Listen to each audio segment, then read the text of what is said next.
doctor's profession is the most noble one, and even a criminal bends down in front of the doctor, no matter how hardcore terrorist or hardcore person you are.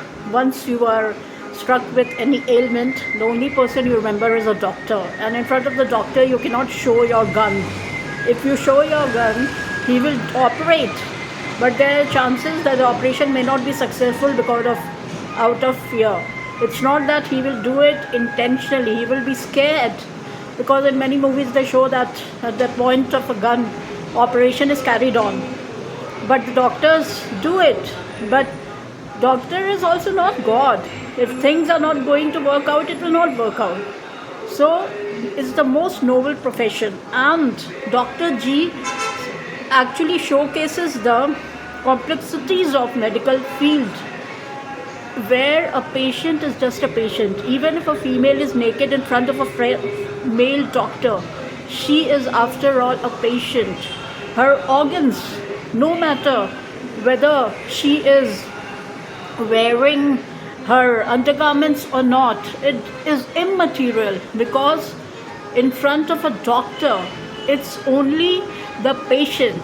And remember that there are many relationships in life where it applies, like mother and daughter or mother and son. A mother's body is just like another body.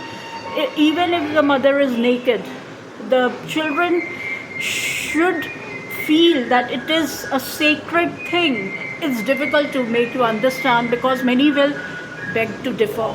Let me come to the point. I'm going out of context. I mean to say, in front of a patient, because this movie particularly talks about a male gynae.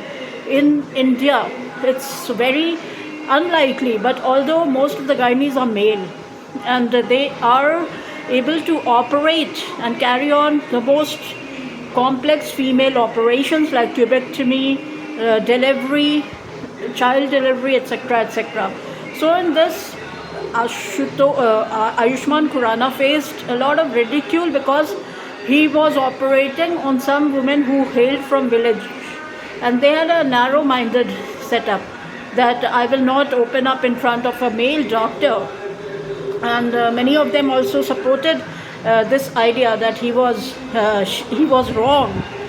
So ultimately he turned out to be a successful gynae, carried on many operations, and he met a girl of his choice, and Nafisa, and he later on married, although he was a Hindu, but he got married to a girl following Islam because they fell in love, and his name was Uday Gupta. So this movie revolves around a male taking a profession which is mostly it is usually believed that female gynae is the thing, but it's wrong. Watch this movie and you will be enlightened. 5 stars.